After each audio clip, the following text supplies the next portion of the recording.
Sanibonani momusha la ekhaya siyakwamukela hlala nathi usokozele wonke amaphupho esibe siwafunda. Ungabuza kwi-comment kanti-ke ikhona nencwadi yamaphupho iba u-500 sikuposela ngophepha. Phuthuma subscribe ku-YouTube sichaza amaphupho. Usifollow yonke indawo, sinalo i-page ku-Facebook sichaza amaphupho.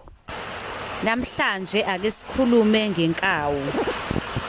Abaningi ke bayaphambanisa lapha phakathi kwenkawu nemfene.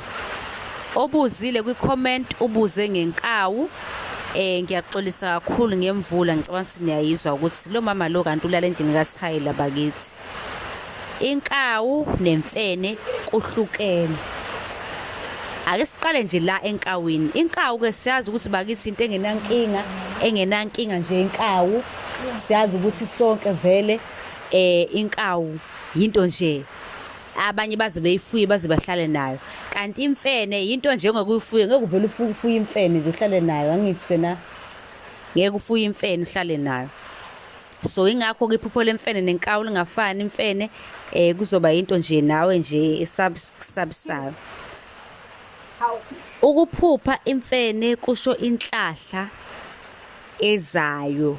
Kungenzeka ukuthi kunokuthile okubuhle ozokufeza, kunenhlahla enhle ezofezeka ezovela.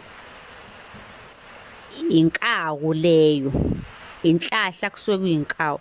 Ebese kuthi imfene, niyazi imfene esikhathini esiningi ijwayele ukufaniswa nabathakathi. Lokho kusuke kubika ukuthi ke uhlaselwa abathakathi, sukuma. Imfene ihambisana nabathakathi. Imfene ayikho yinhle neze. Sukuma njengamanje uyimele ngenyawo usho ukuthi mina ngiyazama ngiyavimba lo mkhonyovu lo lobugqwirha bemfene lobo ngiyabuxosha ngiyabususa. Sukuma uyimele, sukuma usebenzise kumele ukusebenzise ngoba imfene ayilungile neze. Kanti uma umusha la ekhaya siyacela ukuthi usubscribe, usifollow yonke indawo. Sichaza amaphupho ku-Facebook, sichaza amaphupho ku-TikTok, yonke indawo. Nisale kahle. Ningakhohlwa khona izinto esidayisayo nencwadi khona, ngiyabonga.